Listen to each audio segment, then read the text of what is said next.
കൊല്ലത്തെ വിശേഷങ്ങളുമായി Fiji Thomas ചേരുന്നുണ്ട്. Fiji Thomas, good morning. ഇന്ന് രണ്ടാം ദിവസമാണ് കൊല്ലത്തെ ഉത്സവ വിശേഷങ്ങൾ നമ്മൾ പ്രേക്ഷകരുമായി പങ്കുവയ്ക്കുന്നത്. ഇന്നലെ ഒട്ടും തന്മ ചോരാത്ത വിധത്തിലാണ് കൃത്യമായ എല്ലാ അപ്ഡേഷൻസും പ്രേക്ഷകരിലേക്ക് നമ്മൾ എത്തിച്ചത്. ഇന്നും അത്തരത്തിൽ നമ്മുടെ ടീം സജ്ജമാണ്, എല്ലാവരും ഒരുങ്ങി തയ്യാറെടുത്ത് നിൽക്കുകയാണ്.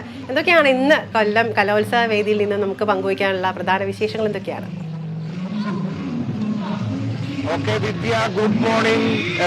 കലോത്സവ വേദി രണ്ടാം ദിവസത്തേക്ക് ഇപ്പോൾ ആക്റ്റീവ് വരുന്നു, സജീവമായി വരുന്നു. നമുക്ക് കാണാം പുറകിലെ ഇത് പ്രധാന വേദിയാണ്.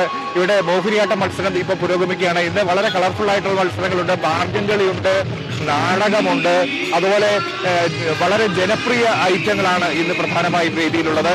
അപ്പോൾ നമ്മൾ കൂടുതൽ ഇന്നലത്തെ പോലെ തന്നെ വിദ്യ പറഞ്ഞ പോലെ തന്നെ നമ്മൾ ഇന്നും വളരെ സജീവമായി ഇപ്പോഴെത്തുന്നു. കാരണം ഇന്നലെ വൈകിട്ട് ശക്തമായ മഴയായിരുന്നു കൊല്ലത്ത്. എനിക്കൊന്ന് വിദ്യ കൊച്ചിയിൽ മഴയായിരുന്നെന്ന് തോന്നുന്നു. അതുപോലെ ഞാൻ കേട്ടു, അവിടുത്തെ റെയിൻ അലേർട്ടൊക്കെ കേട്ടു. പല സ്ഥലങ്ങളിലും കേരളത്തിൽ മഴയുണ്ടായിരുന്നു. ഇപ്പോൾ കൊല്ലത്ത് വളരെ ശക്തമായ മഴയായിരുന്നു. നമ്മുടെ ടെക്നിക്കൽ ഫെസിലിറ്റി ഒക്കെ അത് കാരണം കുറച്ചു നേരം ഒന്ന് മൂടിയിടേണ്ടി വന്നു. കാരണം എല്ലാവരും അങ്ങനെ മൂടിയിടേണ്ടി വന്നു. പിന്നെ എല്ലാവരും ഒന്ന് സജീവമായി വരുന്നതേ ഉള്ളൂ. അപ്പോൾ മഴയുണ്ട്. ഇവിടെ കാണാൻ കുറച്ച് വെള്ളക്കെട്ടുകളൊക്കെ ഇവിടെ രൂപപ്പെട്ടിട്ടുണ്ട്. അപ്പോൾ രാവിലെ മന്ത്രി ശിവൻകുട്ടി വന്നിരുന്നു, വിദ്യാഭ്യാസ മന്ത്രി വന്നിരുന്നു. ഈ സ്ഥലങ്ങളൊക്കെ പരിശോധിച്ചു. ഈ വെള്ളക്കെട്ടുകളൊക്കെ പരിഹരിക്കാനുള്ളൊരു മാർഗം കണ്ടെത്താം. ഇപ്പോൾ മണ്ണ് വന്ന് അടിക്കുന്നുണ്ട്. മണ്ണ് ലോഡ് അടിച്ച് ഇവിടെയൊക്കെ ഒന്ന് ശരിയാക്കുന്നുണ്ട്. മണ്ണ് അടിച്ചു കഴിഞ്ഞുള്ള പ്രശ്നമെന്ന് പറഞ്ഞു കഴിഞ്ഞാൽ കൂടുതൽ അതിലേക്ക് ഈ കുട്ടികളൊക്കെ നടന്നു കഴിയുമ്പോൾ അതൊരു കൂടുതൽ ഒരു ചതുപ്പ് രൂപപ്പെടാനുള്ളൊരു സാധ്യതയൊക്കെ കാണുന്നുണ്ട്. അപ്പോൾ അദ്ദേഹം അതൊക്കെ പറയുന്നു. പക്ഷെ അവരത് വിദഗ്ധമായിട്ട് കൈകാര്യം ചെയ്തിട്ടുണ്ട്. പക്ഷെ ഇന്നത്തെ ഒരു പ്രത്യേകത എന്ന് പറഞ്ഞു കഴിഞ്ഞാൽ രാവിലെ തൊട്ട് ചെറിയൊരു മൂടലൊക്കെ ഉണ്ടായിരുന്നു, പേടിച്ചു നിൽക്കുകയായിരുന്നു. പക്ഷെ ഇന്നിപ്പോ രാവിലെ ഇപ്പൊ നല്ല വെയിലാണ്. ഞാൻ നല്ല വെയിലത്താണ് നിൽക്കുന്നത്. മത്സരം പുരോഗമിക്കുമ്പോൾ നല്ല വേദികളൊക്കെ അതുകൊണ്ട് തന്നെ സജീവമാകും. പക്ഷെ എനിക്കൊരു ന്യൂനമായിട്ടൊരു ചെറിയൊരു കാര്യം തോന്നുന്നത്, നെഗറ്റീവായിട്ടൊരു കാണുന്നത് ഈ കൊല്ലംകാരൊക്കെ എവിടെയാണ്? കൊല്ലംകാര് അത്ര കൂടെ സജീവമാവുന്നില്ല എന്ന് തോന്നുന്നു. നമ്മൾ പല കലോത്സവ വേദിയിലൊക്കെ പോകുമ്പോൾ, പ്രത്യേകിച്ച് കഴിഞ്ഞ വർഷം കോഴിക്കോടൊക്കെ പോയപ്പോഴേക്കും ഈ പ്രേക്ഷക പങ്കാളിത്തം എന്ന് പറഞ്ഞു കഴിഞ്ഞാൽ കാണികളുടെ പങ്കാളിത്തം ഭയങ്കരമായിട്ടുണ്ടായിരുന്നു. പ്രത്യേകിച്ച് പ്രത്യേക ജനപ്രിയ ഐറ്റങ്ങളൊക്കെ വരുമ്പോൾ ജനങ്ങളുടെ ഒരു ഒഴുക്ക് ഈ വേദികളിലേക്കൊക്കെ കാണാൻ കഴിയുന്നതാണ്. പക്ഷെ കൊല്ലംകാര് സാധാരണ വൈകുന്നേരങ്ങളൊക്കെ കൂടുതൽ ആക്റ്റീവ് ആകേണ്ടതാണ്, കൂടുതൽ പേർ വരേണ്ടതാണ്. പക്ഷെ കുറച്ചുപേരൊക്കെ വന്നിരുന്നു. നമ്മുടെ സ്റ്റുഡിയോയിലേക്ക് മുന്നിലൊക്കെ വന്ന് അവർ കുറച്ചോളമൊക്കെ വെച്ചിരുന്നു. നമ്മൾ മാക്സിമം എല്ലാവരെയും പങ്കാളികളാക്കാൻ നോക്കുന്നുണ്ട്. പക്ഷെ കൊല്ലംകാരെ ഞാൻ നിങ്ങളെ വിളിക്കുകയാണ്, എവിടെയാണ് നിങ്ങളെല്ലാം? പെട്ടെന്ന് നമ്മുടെ വേദികളിലേക്ക് വരൂ, ഈ കുഞ്ഞുങ്ങളെ പ്രോത്സാഹിപ്പിക്കൂ. അതാണ് കേരള വിഷന്റെ എന്റെ പ്രത്യേക അഭ്യർത്ഥന നമുക്ക് അവരോട് പറയാനുള്ളത്.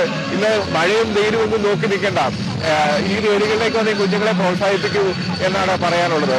അതുപോലെ തന്നെ മറ്റൊരു കാര്യം എന്ന് പറഞ്ഞു കഴിഞ്ഞാൽ അപ്പീലുകൾ ഇത്തവണ കൂടുന്നു. അപ്പോൾ നമ്മുടെ വിദ്യാഭ്യാസ മന്ത്രി പറഞ്ഞിട്ടുണ്ടായിരുന്നു, കഴിഞ്ഞ തവണ ഇത്രയും അപ്പീലുകളില്ലായിരുന്നു. എനിക്കറിയാം കലോത്സവം പലപ്പോഴും ഈ അപ്പീലുകൾ കൊണ്ട് തെരയും. അത് വല്ലാത്തൊരു നെഗറ്റീവ് ഇമ്പാക്ട് ഈ കുഞ്ഞുങ്ങൾക്കും മാതാപിതാക്കൾക്കും ഒക്കെ ഉണ്ട്. എനിക്കൊന്ന് മാതാപിതാക്കളും കുഞ്ഞുങ്ങളൊക്കെയാണ് അവരാണ് കൂടുതൽ ഈ അപ്പീലുമായിട്ട് കോടതി കയറിയിരിക്കുന്നത് നടക്കുക. അപ്പൊ ഇതൊക്കെ ഒന്ന് നിയന്ത്രിക്കണ്ടേ? അതൊരു പ്രധാനപ്പെട്ട ഒരു കാര്യമായി നിൽക്കുന്നു. പക്ഷേ ഇവര് ഈ കലയോടുള്ള ആഭിമുഖ്യം അല്ലെങ്കിൽ തങ്ങളുടെ കുഞ്ഞുങ്ങളെ എത്രയും വേഗം ഈ പോയിന്റുകൾ നേടിയെടുക്കണം, അവരെ മറ്റൊരു വിധത്തിൽ ഉന്നതിയിലേക്ക് എത്തിക്കണം എന്നൊക്കെ വിചാരിക്കുമ്പോൾ അവര് പലപ്പോഴും ഈ അപ്പീലുകളുടെ പുറകെ പോകുന്നു. കോടതികൾ കയറി പെട്ടെന്നാണ് അപ്പീലുമായി മത്സര രംഗത്തേക്ക് വരുന്ന വേദികളിലേക്ക് എത്തുന്നത്. അപ്പൊ അത്തരം കാര്യങ്ങളൊക്കെ ഒരു നിയന്ത്രിക്കേണ്ട കാര്യമാണെന്ന് എനിക്ക് തോന്നുന്നു. വിദ്യ, ഫിജി, ഇന്നലെ തന്നെ മുഖ്യമന്ത്രി പറഞ്ഞിരുന്നതാണ് ഇതൊരു മത്സരമായി കാണുന്ന, മാതാപിതാക്കളുടെ മത്സരമല്ല, തികച്ചും ഇത് വിദ്യാർത്ഥികളുടെ മത്സരമാണ്. ആ ഒരു രീതിയിൽ തന്നെ ഇതിനെ എടുക്കണമെന്നെല്ലാം മുഖ്യമന്ത്രി തുടക്കത്തിൽ തന്നെ പറഞ്ഞിരുന്നതാണ്. അദ്ദേഹം ഇത് മുന്നിൽ കണ്ടുകൊണ്ട് തന്നെയായിരിക്കാം ഒരുപക്ഷെ ഇത്തരത്തിൽ ഒരു മാതാപിതാക്കൾ ഇതിൽ നിന്ന് ഒഴിഞ്ഞു നിൽക്കണം, അല്ലെങ്കിൽ മാതാപിതാക്കൾ മത്സരത്തിന് ഇറങ്ങരുത് എന്ന രീതിയിലൊക്കെ പറഞ്ഞത്. പക്ഷേ എന്നാൽ പോലും ഈ ഒരു അപ്പീൽ തുടരെ ഇത്തരം അപ്പീലുകൾ വരുന്നത് ഇതിൻ്റെ ഒരു ആവശ്യം ത്തിന് ഒരു വിഘാതം സൃഷ്ടിക്കുന്നുണ്ട് എന്ന് തോന്നുന്നുണ്ട് അല്ലെ? പലപ്പോഴും ആവശ്യമായ വരുന്ന അപ്പീലുകൾ പോലും ഈ ഒരു കൂട്ടത്തിൽ മുങ്ങിപ്പോകുന്നതായി വിദ്യ. കാരണം ഒരു പ്രധാന കാര്യം തന്നെയാണ്. പക്ഷെ എനിക്ക് തോന്നുന്നു പഴയ കാലത്തൊക്കെ ഈ അപ്പീലുകൾ തന്നെ അത് തന്നെ പ്രത്യേകം ഇങ്ങനെ വാർത്തയായി നിഴലിച്ച് നിൽക്കാറുണ്ടായിരുന്നു.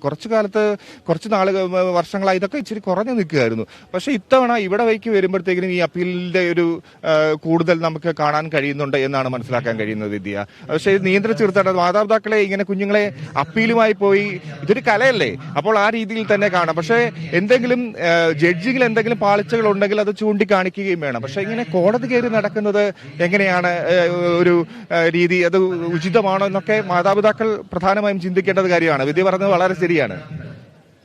വിജയ്, ഇത് മറ്റൊരു പ്രധാനപ്പെട്ട വസ്തു അറിയേണ്ടത് ഏതാണ്, എപ്പോഴാണ് ഈ കലോത്സവം ഇന്ന് ആരംഭിച്ചത്, എന്തൊക്കെ ആണ് അവിടുത്തെ മറ്റു വിശേഷങ്ങൾ എന്തൊക്കെയാണ് നമുക്ക് പ്രേക്ഷകരുമായി പങ്കുവയ്ക്കാനുള്ളത്, എപ്പോൾ തുടങ്ങി?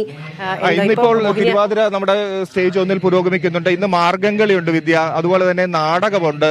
ഇതൊക്കെയാണ് പ്രധാനമായും മത്സരവേദികളിൽ കാണാൻ കഴിയുന്നത്. അപ്പോൾ അത്തരം വിവരങ്ങൾ നമ്മൾ റിപ്പോർട്ടേഴ്സ് നമ്മുടെ വേദികളിലേക്ക് ഇപ്പോൾ അവർ സജീവമായി പോകുന്നു. അവര് കൂടുതൽ നമ്മുടെ മികച്ച ഒരു സ്റ്റോറികൾ കണ്ടെത്താനുള്ള ശ്രമം ഈ വേദികളിലെല്ലാം പ്രധാനമായും രചനാ മത്സരങ്ങളൊക്കെ ആയിരുന്നു ഇന്നലെ നടന്നത്. ഇന്നലെ മോഹിനിയാട്ടം ഉണ്ടായിരുന്നു. വിവിധ വിഭാഗങ്ങളിലായി ആണ് തരംതിരിച്ച് മോഹിനിയാട്ടം നടക്കുന്നത്. ഇവിടെ ഇപ്പോൾ HSSന്റെ മോഹിനിയാട്ടമാണ് നടക്കുന്നത്. അപ്പോൾ അങ്ങനെ മത്സരങ്ങൾ പുരോഗമിക്കുകയാണ്. നമുക്ക് അതുപോലെ തന്നെ ഇവിടെ കൂടുതൽ കലാകാരന്മാരെ, കൊല്ലത്തെ സംബന്ധിച്ച് കൂടുതൽ കലാകാരന്മാരുടെ നാടാണ്. അപ്പോൾ അത്തരം കലാകാരന്മാരൊക്കെ ഇവിടേക്ക് എത്തുന്നുണ്ട്. നമ്മൾ ആ കലാകാരന്മാരെയൊക്കെ പിടിച്ച് നമ്മുടെ മൈക്കിന് മുന്നിൽ നിർത്തി അവരുടെ പെർഫോമൻസ് ഒക്കെ അവതരിപ്പിക്കാൻ മാക്സിമം നോക്കുന്നുണ്ട്. അങ്ങനെയാണ് കാര്യങ്ങൾ പുരോഗമിക്കുന്നത്. വിദ്യ, വിജി, കൊല്ലംകാരുടെ ഒരു കുറവ് വരുന്നുണ്ട് എന്ന് പറയുമ്പോൾ പോലെ ഇന്നലെ വൈകുന്നേരമൊക്കെ നമ്മളുടെ ഇതിന് മുന്നിൽ വളരെയേറെ ജനക്കൂട്ടമായിരുന്നു. നിങ്ങൾ നമ്മുടെ ടീം എന്ന് പറയുന്നവരെല്ലാവരും ചേർന്ന് ജനങ്ങളെ കയ്യിലെടുത്ത് എന്താ പറയുന്നത്, വളരെ ഗംഭീരമായിട്ടാണ് ഇന്നലെ വൈകുന്നേരം ഒക്കെ നമ്മളുടെ സ്റ്റാളുകളൊക്കെ നിറഞ്ഞിരുന്നത്. അത്രയേറെ ഇന്നലെ ഉണ്ടായിരുന്നു. പക്ഷെ ഒരുപക്ഷെ ഇന്ന് മഴയോടനുബന്ധിച്ചായിരിക്കാം ജനങ്ങൾ എത്താനൊരു വിമുഖത കാണിക്കുന്നത്. ഒരുപക്ഷെ അതിനൊക്കെ ശേഷം നല്ലൊരു തിരക്കിലേക്ക്, കൊല്ലംകാരൊന്നും പുറകേക്ക് പോകുന്ന ആൾക്കാരല്ലല്ലോ, തീർച്ചയായും അവരൊക്കെ ഇന്ന് എത്തി നമ്മളെ സ്റ്റാളുകളൊക്കെ നിറയാൻ സാധ്യതയുണ്ട് അല്ലേ? അതെ, തീർച്ചയായിട്ടും അറിയാം. ഞാൻ കുറ്റപ്പെടുത്തിയൊന്നും പറഞ്ഞല്ല. വിധി പറഞ്ഞ പോലെ ഇന്നലെയും ഉണ്ടായിരുന്നു. പക്ഷെ നമ്മൾ പ്രതീക്ഷിക്കുന്നത് അതല്ല. അതാണ് നമ്മൾ വലിയൊരു പങ്കാളിത്തം പ്രതീക്ഷിക്കുകയാണ്. കാലാവസ്ഥയുടെ ഒരു പ്രശ്നമൊക്കെ ഉണ്ടാവും, അതിലപ്പുറത്തേക്കാണ് പ്രതീക്ഷ. അതുകൊണ്ടാണ് നമ്മൾ കൊല്ലംകാരെ ഇങ്ങനെ വിളിക്കുന്നത്. വരൂ വരൂ വരൂ, വേദികളിലേക്ക് വരൂ. പലപ്പോഴും ഇപ്പോൾ ഉള്ള ഒന്നാം വേദിയൊക്കെ വളരെ സജീവമാണ്. നമ്മൾ മറ്റ് 24 വേദികളാണ് എന്നും ശ്രദ്ധിക്കണം വിദ്യ. നമ്മളവിടെ പല വേദികളിലും പോകുമ്പോൾ പ്രത്യേകിച്ച് രചനാ മത്സരങ്ങൾ അത് പൊതുവെ ആർക്കും ഒന്നും കാണാനില്ല. അവിടെ ഈ കുട്ടികൾ തന്നെയാണ് അവിടെ മത്സരങ്ങളിൽ പങ്കെടുക്കുന്നത്. പക്ഷേ ഈ പെർഫോമൻസ് കൂടുതലും പ്രകടമാകുന്ന സ്ഥലങ്ങളിൽ കസേരകളൊക്കെ പലപ്പോഴും ഒഴിഞ്ഞു കിടക്കുന്നത് കാണുമ്പോൾ നമുക്ക് തന്നെ ഒരു സങ്കടം വരും. അതുകൊണ്ടാണ് ഞാൻ അത്തരത്തിൽ പറഞ്ഞത്. അല്ലാതെ കൊല്ലംകാരെ കുറ്റപ്പെടുത്തിയൊന്നും പറഞ്ഞല്ല. അവര് ഇപ്പൊ 2ാം ദിവസം ആകുമ്പോഴത്തേക്കും നമ്മൾ പ്രതീക്ഷിക്കുകയാണ് കൂടുതൽ പേർ വൈകുന്നേരം വരും. ഇപ്പൊ നമ്മളൊക്കെ നമ്മുടെ സ്റ്റുഡിയോയുടെ വാതൊക്കെ നിന്നിട്ട് എല്ലാവരും മാടി വിളിക്കുകയാണ്, വരൂ നമ്മുടെ സ്റ്റുഡിയോയിലേക്ക് വരൂ, നമ്മുടെ സ്റ്റുഡിയോയുടെ ചുറ്റിനും കൂടി നിൽക്കൂ, നമുക്കിവിടെ കലാപ്രകടനം നടത്താം, നമ്മുടെ കുഞ്ഞുങ്ങളെ പ്രോത്സാഹിപ്പിക്കാം എന്നുള്ള രീതിയിൽ നമ്മൾ വളരെ ആവേശത്തോടെ അവരെ ക്ഷണിക്കുന്നുണ്ട്. അവർ വരുന്നുണ്ട്. അത് തന്നെയാണ് യാഥാർത്ഥ്യം. ഫിജി, ഇന്നത്തെ 2ാമത്തെ ദിവസമാണ്. ഇന്നത്തെ ഏറ്റവും വലിയ പ്രത്യേകത ജനങ്ങൾ ഏറ്റവും കൂടുതൽ കാണാൻ ആഗ്രഹിക്കുന്ന കാഴ്ചവിരുന്നാണ് ഇന്ന് കലോത്സവത്തിൽ ഉൾപ്പെടുത്തിയിരിക്കുന്നത്. അതുകൊണ്ട് തന്നെ ഓരോ നിമിഷവും നമ്മളുടെ പ്രേക്ഷകരും ഇങ്ങനെ വെയിറ്റിംഗിലാണ്.